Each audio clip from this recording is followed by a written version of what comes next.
Welcome everybody to the Kim Barrett Show. I am your host, Kim Barrett, and on today's episode, we are blessed to have Mr. Sean Callagy from Unblinded, a gentleman whose story really hit me in the feels. I have to say, he has a great story, great insights about not only business, but he's also someone who's known as the blind warrior adventurer, who going out there really just taking life by its horns and growing and improving himself every single day, all whilst being told that he is legally blind as well. So if you're someone who's had fears, frustrations, problems, issues through your life, you need to listen to this episode because it really puts everything into consideration. It really puts everything into the view of, hey, if you've got two seeing eyes and you're watching this episode, you really can't complain. And I really want to share that with you. He's worked with the likes of Tony Robbins, been on stage with him. We talk about the future of experiential marketing as well. And of course, if we can ever help you with your marketing, if you want some tools, templates, strategies, head over to marketingmogul.com.au. We got you covered. But until then, let's jump into the show.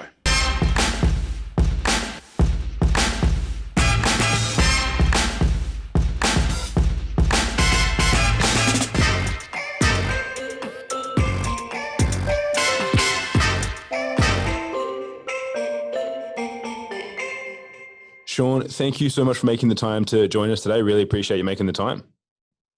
Kim, really appreciate being here and looking forward to it. And thanks everybody for listening.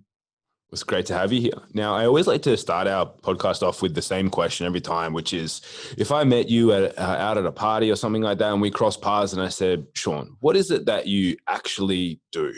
What's your go-to answer? My simple answer would be, this may sound a little odd, Kim.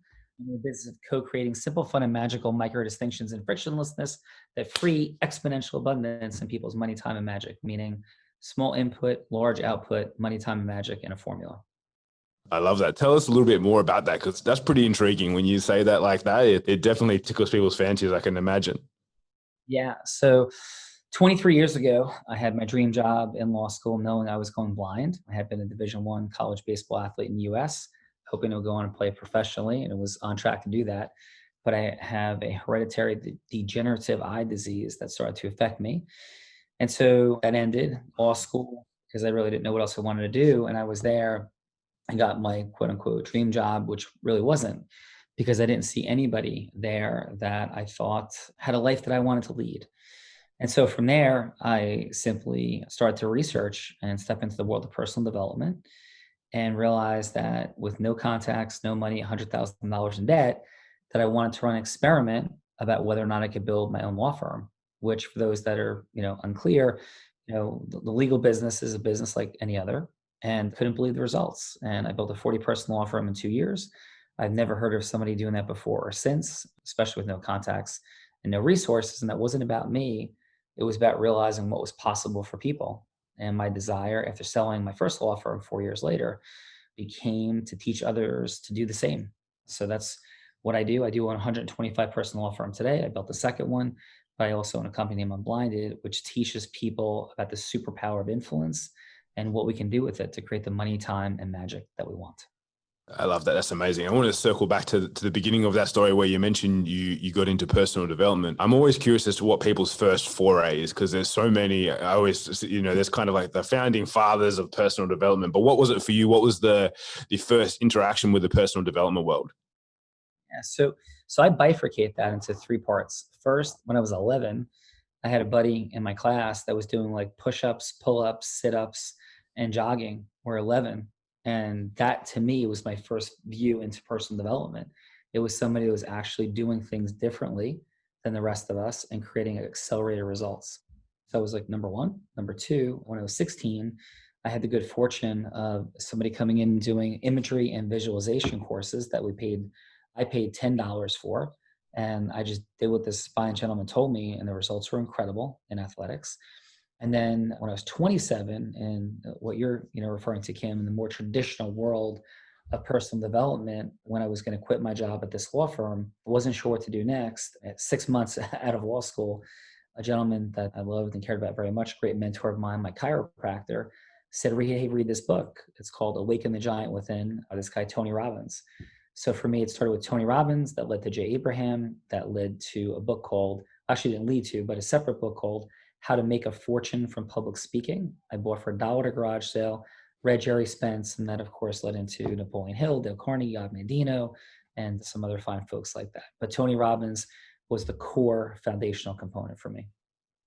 I love that. It was very similar to myself. My dad handed me a bunch of CDs that he bought from, I don't know where. And there was only the first two were unopened. And I think it was like Personal Power or one of those Tony Robbins programs. And I got through the first two discs and I opened disc 3 and he said, congratulations. If you're on disc 3, you're one of probably 100 people because the other 99 didn't get past the first two discs. And I had to laugh because my dad only made it through the first two discs and he handed it over to me. So he was one short on that side of things. But so tell me, like, what was some of the learnings that you took? Obviously, when you said then you grew your first law firm, which you then sold. For people that are going through a journey of growing one of their first businesses at the moment, what were some of the lessons that you learned along the way to get you to the point where it became a saleable asset for you as well? Yeah. So Kim, what I learned for the combination of Tony's work and Jay's work, and I had the unique privilege of having spent a lot of time with both of them more directly and personally in the last couple of years, which has been an amazing honor to meet people who change your life and spend real time with them. What I learned in the beginning was that there were major challenges and flaws in the space of personal development. And I wanted to create a formula because I'd walk into a bookstore and after beginning to read Tony, he said, read more books and model. And I'd go out and it's like just a wall full of books. So the first thing that I became really certain about was I needed a container for information. So it wasn't just a tip and a tip and a tip and a tip and a tip, but like all disconnected. So I built a structure and a formula. And in a nutshell, that formula allowed me to create the acceleration. And I learned about the exponentiality of marketing, the power of public speaking. And so instead of seeking referrals, I sought to add value to groups. And by adding value to groups, this led to folks being curious and interested in what I was doing.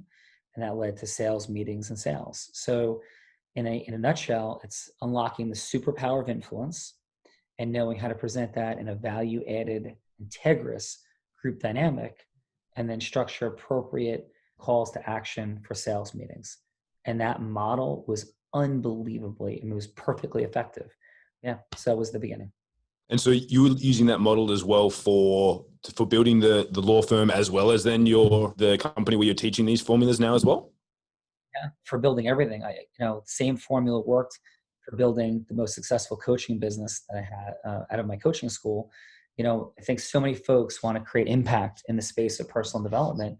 This is now going back all the way to 2004. And so many of these fine folks, like, they couldn't generate a client and maybe they had one or two clients. And it was so sad to me that really, really good people who worked really, really hard were never taught anywhere the most fundamental aspects of what we're chatting about. So yeah, this is how, in my humble opinion, to build any business. So yes.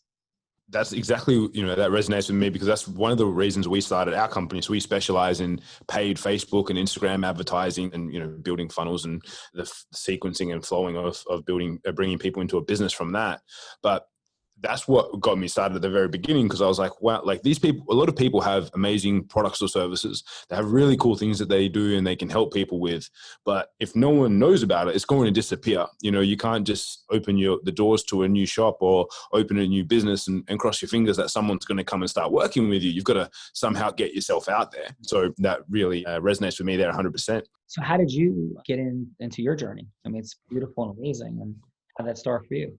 So for me, it was, I was looking at and seeing other businesses. So on the opposite side of things, when I was younger, I didn't really, when people would say they want to be a policeman or a fireman and things like that. I was like, I wanted to be a businessman. That was just since I was a little kid. That was like my goal. It was like, I wanted to be a businessman.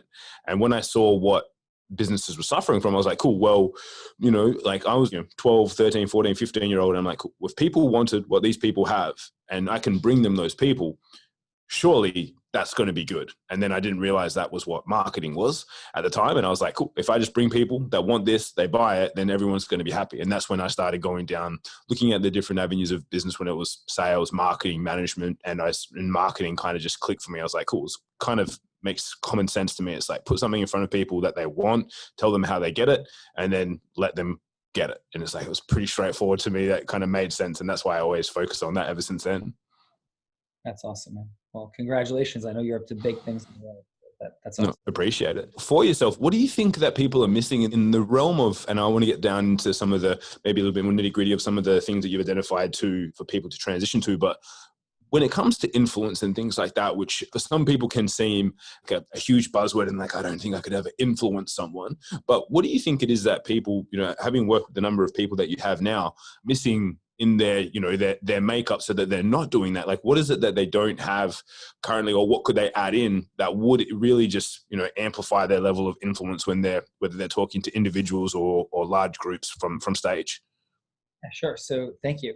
So Peter Drucker says that business is nothing more than marketing and innovation. That's it. And what I would add to that is there can be no marketing and innovation without language and human technology. And language gives rise to human technology. So if we can't define something, we can't measure it. And I think that the number one challenge people initially have about influence is they have no structure to do it.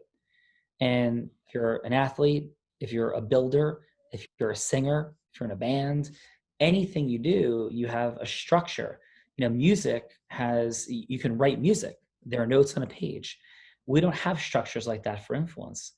And so my life's work has been about writing the formula, the music for influence, and why it works. So I think there's 4 steps, there's 10 indispensable elements and 4 energies of influence. That's a lot more than we can chat about today. But the first, if somebody say to me, hey, so what's the first fundamental step? Like, where would you begin? I would say, yeah, have a formula. Second, I would say to love people unconditionally with boundaries. And I think the amplification and the exponentiality of influence, the math of it begins with loving people. And if we don't love people, it creates a different energetic dynamic where we give rise to people's fear and default no. And so we love people and we're integriously approaching things, not to pitch, not to hook, not to close, not to go get somebody, take something, right? Where we would be speaking about the people we do business with that we want to have say yes to us and become our clients the same way in front of them that we're talking about behind closed doors about them. The same way we communicate with people we love and care about, the same way we communicate with a stranger walking down the street that might be a street cleaner. Once we love people unconditionally and understand effective boundaries, we can then integriously approach sharing our value and having it received by others and move forward. So that's the first thing that I would fundamentally share with people. And tell me a little bit what you mean about the boundary side of things. Yeah, I think people get confused when we talk about heart-centeredness and influence. That's why I'm blinded. I have a lightning bolt on my hat. In 1969, my mom was pregnant with me and we were on the way to Woodstock. It was the summer of love. And a lot of folks went to Woodstock under a beautiful concept, like the song Imagine by John Lennon. Other folks went to San Francisco to go to Haight-Ashbury in the summer of love. And those people got there with such a beautiful intention of love and caring, and they had no structure. And soon it devolved into things that nobody really liked and wanted. And Woodstock was a beautiful festival, but complete mess. And Haight-Ashbury never even became a beautiful festival in San Francisco. Petty crime erupted, filled in the streets, total insanity.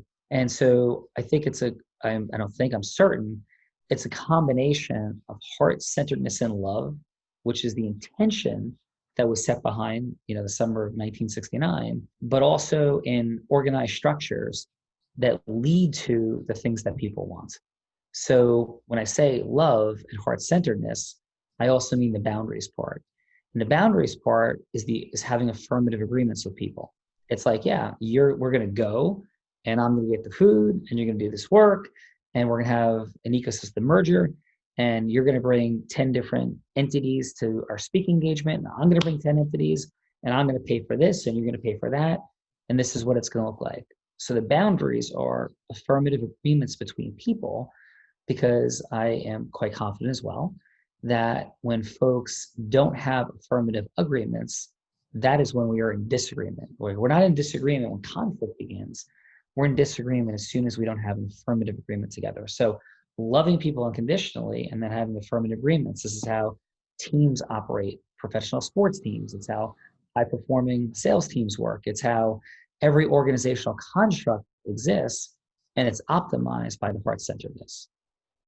I think that's a very, very important point there. And for everyone listening, I think it is everything you need to do has to have a form of structure. Like even as human beings, the way we're made up is made up of a structure. So it's like it needs to have something there. And sometimes even I liken it back to when we write ads for people. And at the end, sometimes we have a final sentence which says, it might say, click below to and insert whatever the goal is, to purchase, to learn more, to find out, to watch a video. And people go, I don't really know if I want to be that forward with people. And I was like, you're not being forward. You're giving them the structure of what there is to do next. Because otherwise, as you said, you could have the best marketing message out there, but if you don't put a final call to action, they don't know what to do yet. People inherently need structure. So I love the fact that you said that, because all about the structure and the process of things. Yeah. And Kim, I couldn't agree more. And I am sure you have forgotten more than I will ever know about the space of digital advertising, which is an area of great intrigue for me as well. And so, yeah, I mean, I've made more mistakes than you could possibly make in business over time. I'm privileged that I think in the process of making mistakes, if we innovate effectively, we still get incredible outcomes, which I am blessed and thankful for. And I would say for everybody out there, it's like, yeah, just what you said, Kim, that the smallest deletions, dilutions, and distortions, like deletion meaning elimination of, dilution meaning like the weakening of, and distortion meaning the changing of, lead to no results. So you could give people the best advice in the world, which I'm confident you do, and the tiniest deletion of something, or the weakening of the messaging, or the shifting slightly, and they'll get no results. They'll be like, see, like this doesn't work. It's like, no, it's just left an ingredient out. If you're making a cake and you leave out the eggs, and this is the type of cake you're making, it's got to have eggs, you don't have a cake anymore. So yeah. It's so true. As you mentioned the frameworks there, you said there's 10 components, 4 parts. And it's like, well, if someone tries to do part 4 before they've done part 1, I'm sure the same thing, you're not going to get the same outcome. So I wholeheartedly agree with you on those points there. Now, tell me a little bit more about what you're up to now, what you're focusing on. Because obviously I know influence is one part, but you mentioned so many other things. And I know I've been reading up a lot about you. What else have you got going on that might be beneficial for someone who's an entrepreneurial person, a business owner, to start even just thinking about in the concept of their business growing forward in, after obviously a pretty crazy year this year, going into next year? Is there anything that you're kind of seeing across the board when it comes to working with people and speaking to people, and you're like, this is probably an area that people should be putting more attention on? Thank you for that, Kim. We've created something called the Real Raw. And as we entered, this period of COVID, I began to think about marketing. And I began to think about how valuable experiential marketing is. So, if you look at Tony Robbins, and he created the film, I'm Not Your Guru. And during I'm Not Your Guru, the most powerful part of what Tony does, for example, is he does magic tricks. And his magic tricks are when he does interventions with people. And so you are watching him give somebody an experience, an experiential marketing dynamic. So you're seeing him do what he does, not talking about what he can do. You're actually experiencing him do it. So in that vein, I thought about, hey, like, what do we do? And we created this Real Raw, which is where we put people on a show online, and we have them work on going from hello to yes. And then they receive feedback from judges, and I do some of those magic tricks of going from hello to yes with people and demonstrating the formula that we teach them, blended formula, 4 steps, 10 indispensable elements, and 4 energies. And this dynamic of experiential marketing, where we have 10 people going. It's sort of like, American Idol meets Harvard Business School, or maybe what Harvard Business School would be if they taught influence, right? And it's been mind-blowingly successful. And we've done about 125 episodes thus far, and we've had incredible people on. You're more than welcome to come on someday if you'd grace us with your presence, Kim. And yeah, it's been extraordinary, the outcome, because when people hear about a concept, it's one thing. When they become present to trying to do it themselves, they realize the gaps. It's like sitting there saying, hey, yeah, sure, I'm a pretty strong person, and getting in the weight room and, thinking, watching somebody bench press 300 pounds and then somebody bench press 140 pounds and be like, well, wow, there's a big gap between where I am and where I can be. And that's what we try to support people lovingly, empathetically, with fun. We laugh, we have a good time. It's sort of like, lunch or dinner with some really amazing people meets some gamification and learning. And it's been extraordinary. So I would say that's currently our biggest access. And we just came off our elite training weekend down here by my beach home. We were surfing in like pre-hurricane conditions and doing crazy things in the water, but we're also learning like crazy and going through these experiential dynamics as well. So I believe in experiential teaching and marketing at a very high level. I love that. And I think that's such a great point. And yeah, I think a lot of people saw that documentary, and even people in business, but they didn't really quite grasp, I think, the reason why he did it. Because a lot of people are like, oh, cool. So it told his story, got him out there. And it's like, if you, as you mentioned just there, and you broke down, it's like they're giving you the experience of potentially what you could expect and the differences that you can see in people before and after, rather than just saying, this is what I do, how I do it, trust me, believe me, that's how it works. And I'm pretty sure from memory, I had a couple of buddies, I think, that worked on some of the campaigns on the back end of that event. I think they sold out Date with Destiny for like the next 2 or 3 years straight away. They had to go and find bigger venues because people were like, oh, that's what Tony, like, that's what I can expect in an event. Where other times they're like, well, I know that he's the guy and he makes you walk on fire, but like, what does he actually do? Yeah. And I'll tell you this, Kim, I've had the privilege of speaking on Tony's stage at 7 of the last 8 events, including Date with Destiny 2019, Date with Destiny 2018, Date with Destiny 2019. Imagine this. The Platinum Partnership Program is about $100,000 program, right? And after I had the privilege and honor of speaking, there were 120 plus Platinum partnerships signed up at that event. 120 people signing up for a program that costs $100,000 plus. And I am very confident that I am not your guru and that entire dynamic. In addition, of course, Tony's incredible genius, and I dare say with some humility, what I was able to bring, from my portion of sharing my experience and journey and story led to, all of that. And so the differential dynamics is, let's say there's no I'm not your guru. The crowd is smaller and there's a few other distinctions off. That number could easily be 40 people instead of 120. And the difference economically is mind-boggling. And so that's what I believe about the superpower of influence and how it stacks from point 1 to point 2 to point 3 to point 4, which I know is the space you live in, the math of each lever along the continuum that leads to completely different, like not just like, 50% more, but hundreds of percents more, thousands of percents more compounded over time. Yeah, it's mind-boggling, as you say, sometimes when you see just the difference, and it's only a small difference. I remember there was the story, I think it might have even been Tony that used to tell, I think it was about a plastic surgeon, and it was about the difference between someone who may be considered in the normal world ugly versus someone who was a supermodel was a 1 millimeter difference in several points on the face. And the same with a golf swing. It's like the difference between going purely straight ahead and slicing off into the bushes is about a 1 millimeter on a golf face. So it's the same when it comes to the business and the numbers. As you say, if you do that over 4, 5, 6, 7, 8, 10 leverage points, it astronomically blows things up, which is amazing. As we get towards the end of our time here together, I always like to ask this question, which is there a question that I didn't ask you that I should have? I would definitely not say, it's been brilliant and wonderful, but one thing that would come to mind is like, why does any of this matter?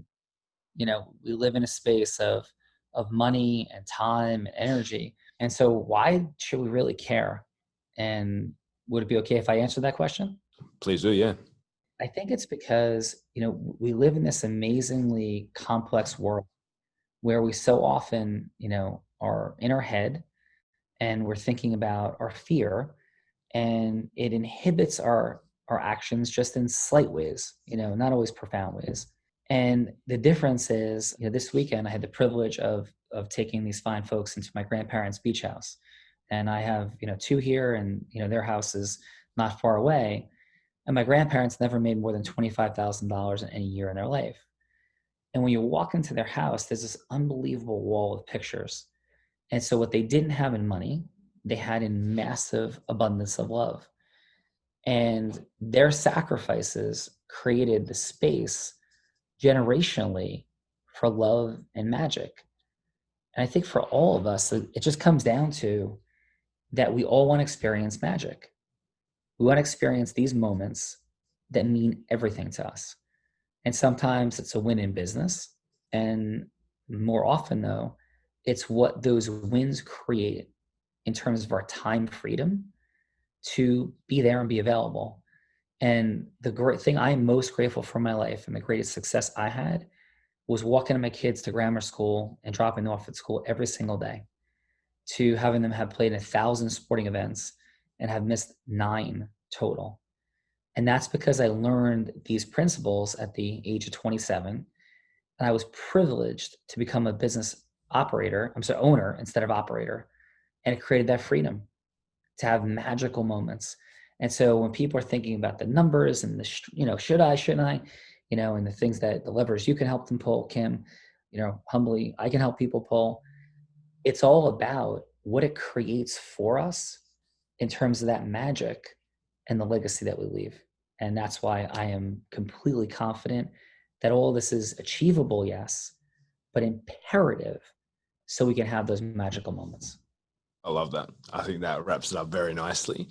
Now, for anyone that's been listening and they said, all right, I think I need to find out a bit more about what you're up to. Obviously, we can only give them so much in 30 minutes here. Where's the best place for people to connect online and find out more about what you guys are up to? So 8:30 a.m. Eastern time, in the US, we run the Unblinded Huddle every morning. It's free. And there you can find out the things you need to know, unblindedhuddle.com. And we're looking to partner with people in running real raws in every profession imaginable. And so check us out and learn more. And it's really been an honor, Kim, to share with you for a little bit. Absolute pleasure having you. I loved it. And I think I'm going to go back and listen to this after we all and take some more notes on the back end. So it was great. So guys, wherever you're listening to this or watching this, please check out the show notes and we'll have links to everything so you can find out more about what's going on with Unblinded and what Sean's up to as well. So thank you again so much for joining us. Really appreciate you making the time. Well, thank you, sir. Appreciate all you. Thank you.